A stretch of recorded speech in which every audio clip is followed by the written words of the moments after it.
नमो सिद्धाणं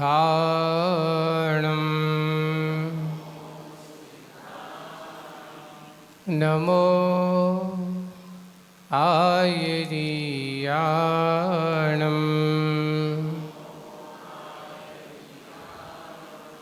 नमो वज्रायाणं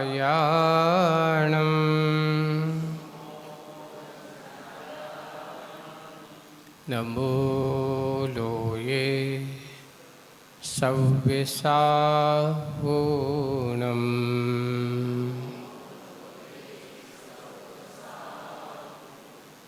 बोलिए पंच परमेष्टि भगवंतों की, शासनिक भगवान महावीर स्वामी की, मूल नायक देवादिदेव 1008 श्री शंभुनाथ भगवान की, परम पूज्य आचार्य गुरुवर श्री विद्यासागर जी महाराज की, आचार्य श्री समय सागर जी महाराज की, अहिंसा परमो धर्म की। अन्य क्यों कर समस्त मुनि संघ की जय।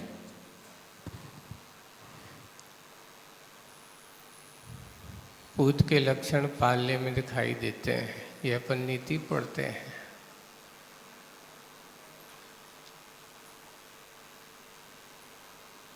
आचार्य सिंह से एक बार इस संदर्भ में चर्चा हुई।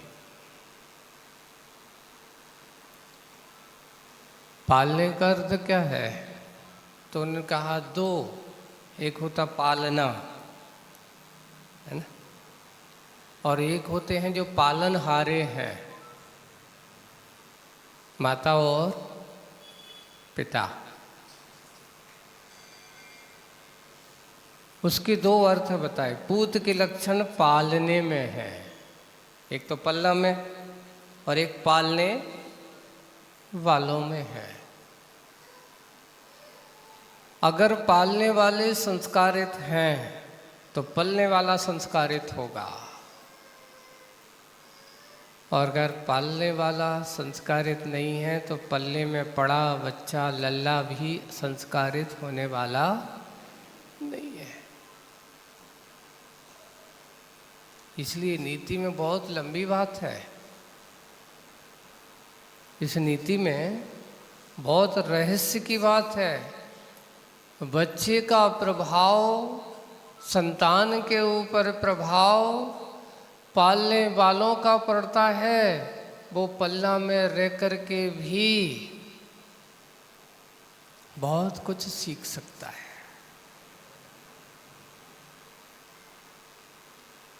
कैसे? आज आचार्य से की अच्छी बात बताते। अभी महाराज ने, तिलक जी ने बहुत अच्छी कही कि जो मध्य के संतान होते बहुत चतुर होते हैं। आपको दिखाऊं, अभी हम बैठे बैठे यही चिंतन कर रहे थे, निराग सागर जी को बताया कि अपनी पूरी आचार्य परंपरा देखी जाए तो सारे के सारे द्वितीय पुत्रों से ही चली आ रही है। आचार्य शांति सागर जी महाराज से लेते अपन, तो आचार्य शांति सागर जी महाराज भी द्वितीय पुत्र थे। आचार्य वीर सागर जी महाराज भी द्वितीय पुत्र थे, है ना। उसके बाद फिर आचार्य शिव सागर जी महाराज का नंबर आए तो वो भी द्वितीय पुत्र थे। फिर आचार्य ज्ञान सागर जी महाराज की बात आई तो वो भी द्वितीय पुत्र थे। और फिर आचार्य विद्यासागर जी की बात आई तो वो भी द्वितीय पुत्र थे। और ये प्रसंग चला था कुंडलपुर में, हम लोग बैठे और आचार्य जी से एक बार ऐसी संदर्भ में चर्चा हुई तो आचार्य जी के सामने ये कहा कि आचार्य महाराज पूरी की पूरी आचार्य परंपरा द्वितीय पुत्रों से चल रही है, जो अद्वितीय श्रवण परंपरा है।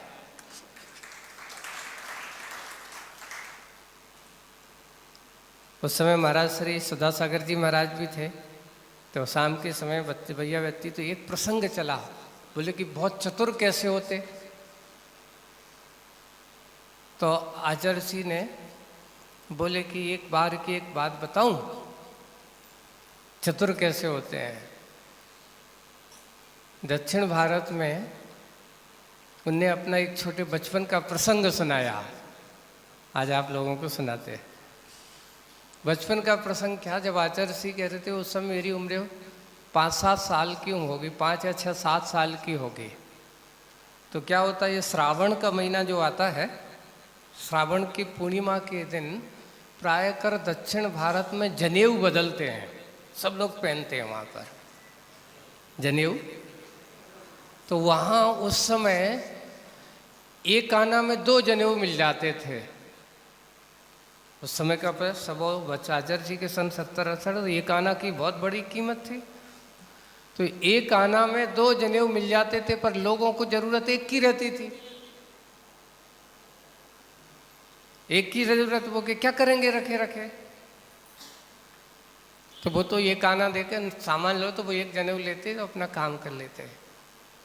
तो आचार्य जी कहते हैं हम क्या करते थे, जनेऊ भी ले आते थे और पैसा एक आना कमाई भी करके ले आते थे। अरे आप अपने चतुरता बोले कि कैसे क्या करते थे। कोई जनेऊ खरीदने वाले आते थे, मालूम है कि ये जनेऊ खरीदने है, तो अपन गए पहले से एक आना में 2 जनेऊ ले आए। अब पूर्णिमा के दिन सब प्राय तो कोई अगर लेने जाता तो क्यों जनेऊ चाहिए, बोले कि हाँ चाहिए, जनेऊ लेने जा रहा है, आपको लाओ। एक आना लिया, एक जनेऊ उसको दे दिया, तो एक जनेऊ अपने पास है। फिर दुकानदार के पास गए, एक आना वो लेकर के पुनः उससे कितने जनेऊ लिए, तो 2 जनेऊ लिए। बार बार जाएंगे तो भगा देगा, इसलिए एक बार या 2 बार ज़्यादा नहीं। मन के आप कितनी बार ऐसे खरीदते थे, बोले कि ज़्यादा नहीं करता था, बस 2 बार ही करता था।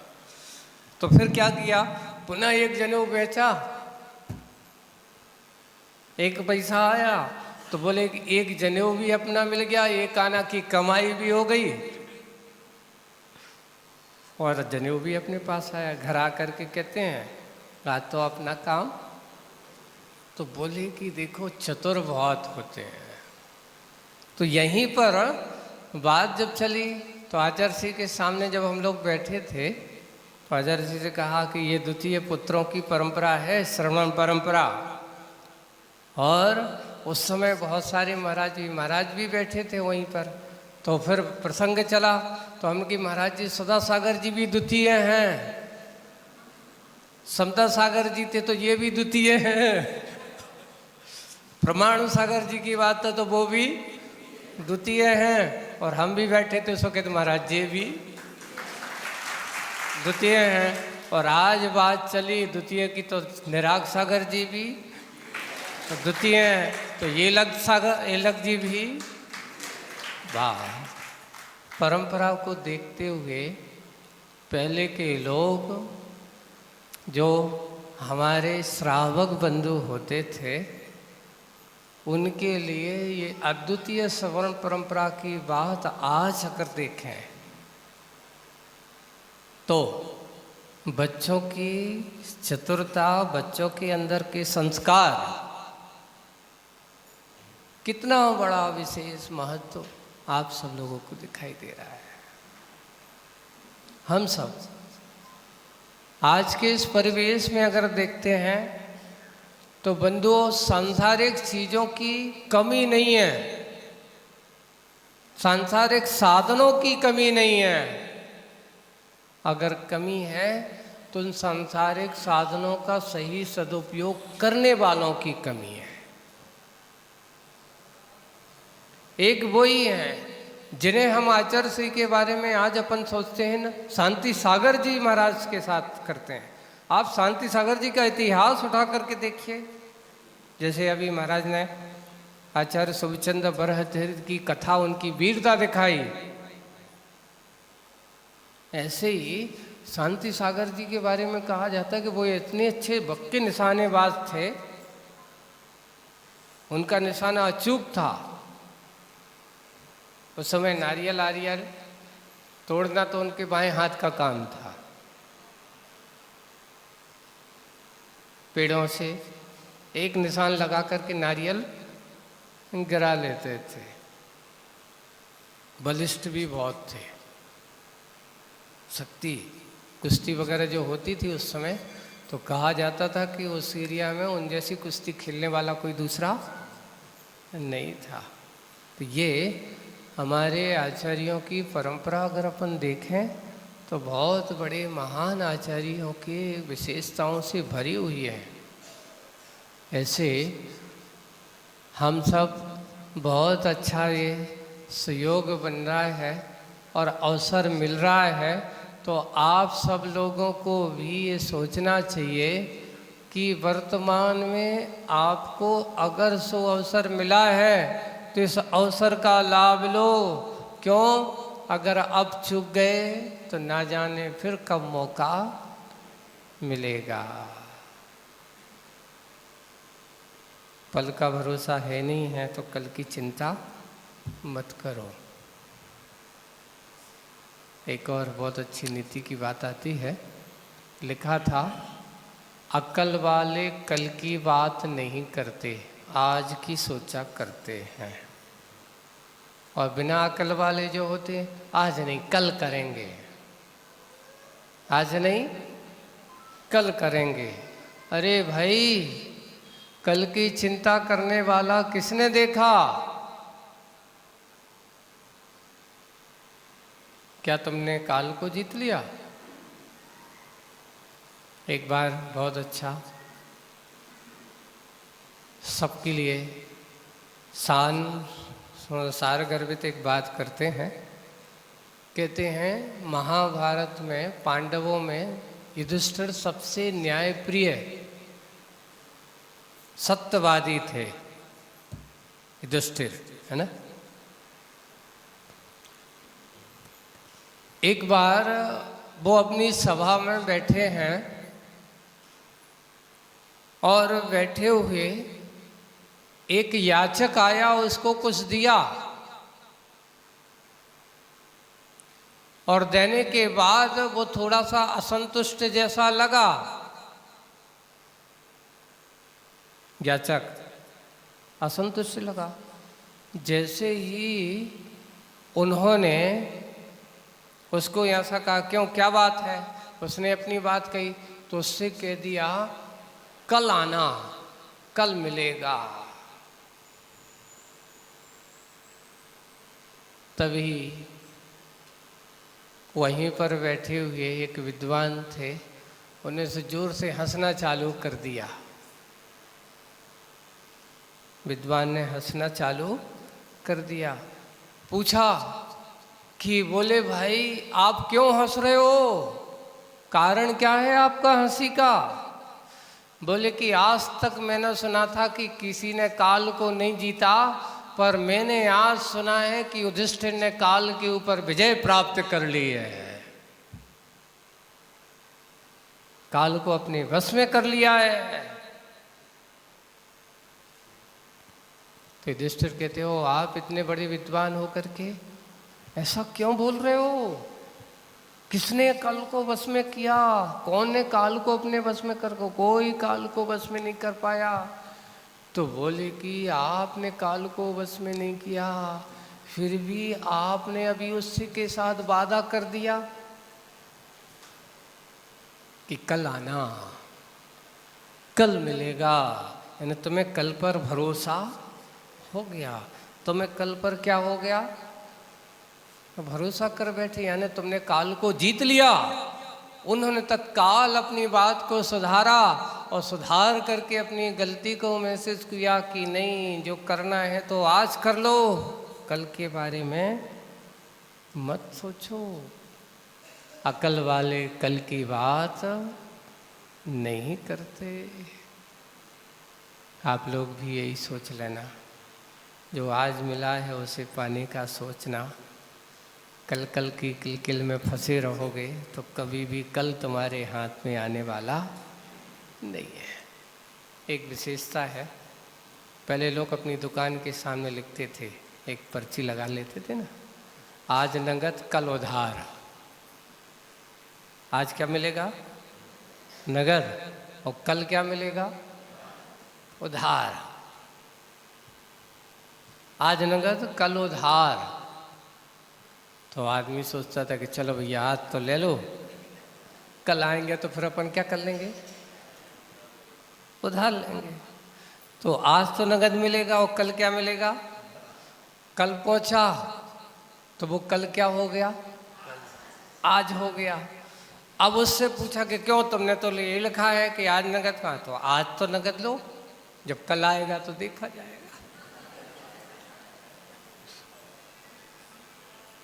आप अकल वाले हो, कल के भरोसे बैठे हो। जिंदगी का कोई पल का भरोसा है नहीं, हम कल की बात करते हैं। जियो ऐसे जियो कि ये सोचो कि ये मेरा पल आनंद से भरा हो, ये क्षण मुझे आनंद की अनुभूति से भरना है, ये समय मेरा अपना है, अगला पल मेरा अपना होगा कोई भरोसा नहीं है। जागते रहो, अपने आप को समझाते रहो। यही ज्ञानियों का जीवन होता है, समझदारों का जीवन होता है। आप सब लोग यही सोचते होंगे कि महाराज आप लोग मुनि बन गए, क्या आचार्य जी ने तुम लोगों को जबरदस्ती बुलाया था? नहीं, आचार्य जी की एक विशेषता रही है, मैंने देखा है। उन्होंने कभी किसी शिष्यों से ये नहीं कहा कि आओ तो मुझसे दीक्षा ले लो। आज तक कभी किसी ने नहीं कहा। एक छोटा सा प्रसंग सुनाता हूँ, संस्मरण में याद आ जाती है प्रसंग, पुरानी बातें। सन 1998 में माघ पूर्णिमा के दिन मुक्तागिरी में आचार्य जी ने दीक्षा देने का निश्चय किया। हमारे संघ में मुनि श्री निर्यापक श्रवण सब अभय सागर जी महाराज है ना, जो आजकल अभी सैपुरा की जबलपुर के पास में है, वहाँ है। वहाँ पर वो उस समय एलक अवस्था में थे।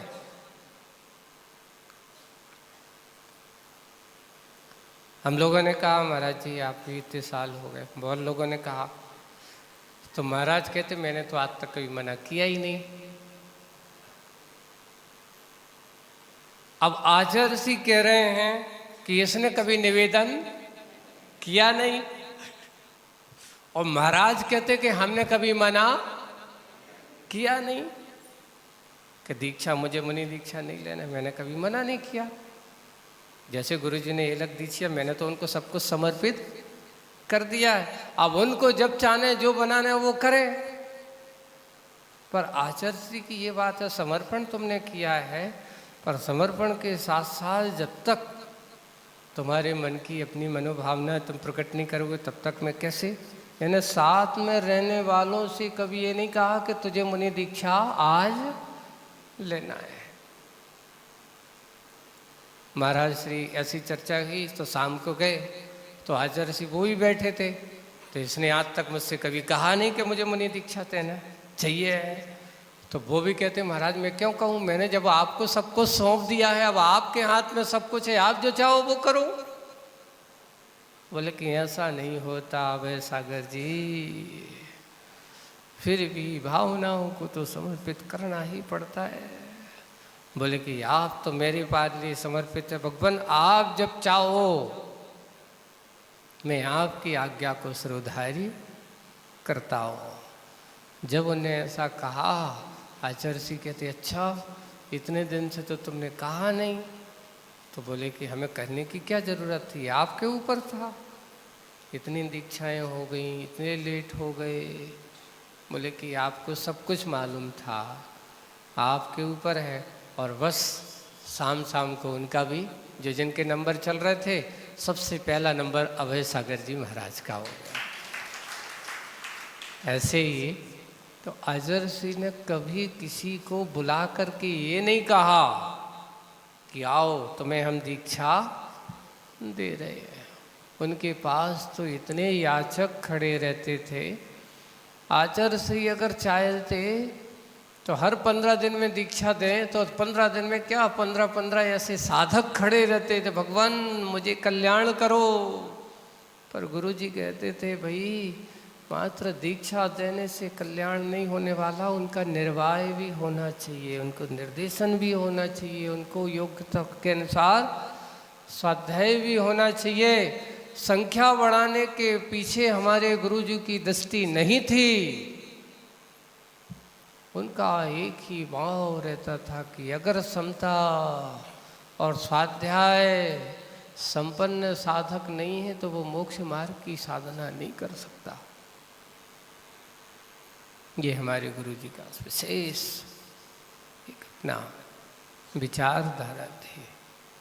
पूज्य आचार्य भगवान का ऐसा ये दिव्य जीवन जिनके बारे में अपन कहें तो उन्होंने कभी किसी साधक के लिए, कभी भी किसी भी मोक्ष मार्गी के लिए ये नहीं कहा कि तुम्हें ऐसा करना है, तुम्हारे लिए तो तुम्हारे ऊपर तुम्हारे पास मार्ग है, तुम्हें ऐसा करना, संकेत देना मेरा काम है, पर उस संकेत के अनुसार चलना तुम्हारा काम है। ये है हमारी परंपरा, ये हमारे गुरु जी का एक दिव्य जीवन दर्शन है। आज हम सब लोग पूज्य आचार्य भगवान की इस परम कृपा के पात्र बने हुए हैं। निराग सागर जी महाराज जो आज यहाँ बैठे हैं, अपन ने भी कभी इनसे नहीं कहा कि तुम मेरे पास आओ, पर वे आते गए, है ना, वे जुड़ते गए अपने आप। क्या होता है, एक बहुत अच्छा है कि अपने आप उसके अनुसार गुणी की संगति में रहोगे तो वो भी गुणी बन जाता है, और व्यसनी की संगति में रहोगे तो वो भी व्यसनी बन जाता है। इसलिए सबसे अच्छी विशेषता यही है, गुणवानों की संगति करो। विषय कसायों की बात करने में तो पता नहीं कितना समय निकल जाता है, किसी की निंदा करने में, किसी की प्रशंसा करने में, किसी की राग द्वेष की पक्षपात से भरी बातें करने में जब हम बैठ जाते हैं तो आदमी को नींद नहीं आती। निरंतर चलते रहो, सुनता जाएगा, सुनता, अगर नींद भी आ रही हो तो आंखें खोल के बैठ जाता है। किसी की निंदा और बुराई चल रही हो तो नींद भी उड़ जाती है उसकी, और तत्व की बात चल रही होती तो झोंके आने लगती, महाराज क्या करें, झूमने लगते हैं। यानी हमारी इच्छा शक्ति हमें बताती है कि हमारी रुचि कहाँ है। हम तत्व भरी दृष्टि को देखें, और तत्व भरी दृष्टि से देखोगे तो आपको तथ्य नजर आएगा, और राग भरी दृष्टि से देखोगे तो वीतरागता में भी राग नजर आएगा। उदाहरण भी महाराज ने आपको सुना दिया कि दुनिया में देखने वालों की कमी नहीं है। दुनिया में अच्छे भी लोग अगर ऐसा होगा तो वो करते हैं, जैसे कि भर्तहरि मुनि महाराज की कथा आपको अभी उन्होंने सुनाई कि जंगल में महाराज से हमारे श्री क्षमा सागर जी महाराज बहुत अच्छे से सुनाते थे उस कथा को। और दूसरी बात, हाँ, क्षमा सागर जी महाराज भी द्वितीय थे, उसी बात है ना, आप लोगों ने उनको सुना नहीं है। बागड़ सरप वो आए नहीं है महाराज, इस साइड उनका राजस्थान आने का उनका तो है ही नहीं। तो ऐसे है, रामगंज मंडी में चतुर्मास तो हुआ था उनका, ऐसे पूज्य महाराज श्री, तो ऐसे जब परंपरा सुने तो उन वो कथा सुनाते थे भरथरी की, वही कि महाराज ने कि थोड़े चट्टान पे लेटे हैं, पत्थर सराने रखे, तो देखो महाराज तो बन गया, वे भी तकिया चाने इनको, तो उन्हें उठा के अलग कर दिया, लौट के आए अलग कर दिया, देखो तो महाराज तो बन गए, इतनी सी बात कई सो बुरा लग गओ, पत्थर को अलग कर दिया तो वो क्या सोचने लगा, बुरा लग गया। इतनी सी शान के देखो महाराज से जी कहा सो इतनी बुरा उन्हें अलग कर दिया। अब बताओ, लगाए तो आफत, निकाल के रखे तो बुरा लग गया। संसार में बड़ी विचित्रता है बंधु, इसलिए किसी को संतुष्ट करना संभव नहीं, इसलिए संक्लेशित मत होइए, आकुलित मत होइए, ज़्यादा किसी से अपेक्षा मत करो, है ना। अपेक्षा करोगे विकल्प होगा, और किसी की उपेक्षा मत करो। क्यों? किसी की उपेक्षा करोगे बुराई है, शत्रुता पैदा होगी। शत्रुता पैदा होगी तो उससे क्या होगा? वो जहाँ देखो तुम्हारी बुराई करेगा। इसलिए अपेक्षा ज़्यादा राग मत करो, और किसी की क्या नहीं करो। आनंद के जीवन की ये दो सूत्र हैं कि ज़्यादा जीना है तो ज़्यादा किसी के भरोसे मत बैठो, अपने भरोसे जियो। और कभी भी किसी की बुराई, कितना भी आदमी बुरा से बुरा क्यों ना हो, कभी उसको बुरा कहने की कोशिश मत करो। आप जानते हो कि ये बुरा है, चिल्लाने से क्या उसकी बुराई दूर हो जाएगी? गाली देने से क्या उसकी बुराई दूर हो जाएगी? नहीं होगी। उससे क्या होगा? और तुम उसको बुरा करके देखो। लिखा है नीतिकारों ने, अगर व्यक्ति एक धूल का भी अपमान करता है, गुस्से में अगर धूल पर पैर पटक के देखो तो वह धूल भी अपमान सहन नहीं करती, वो जाकर के तुम्हारे सिर पे चढ़ती है, आंखों में जाकर के भरती है कि तूने मेरा क्या किया?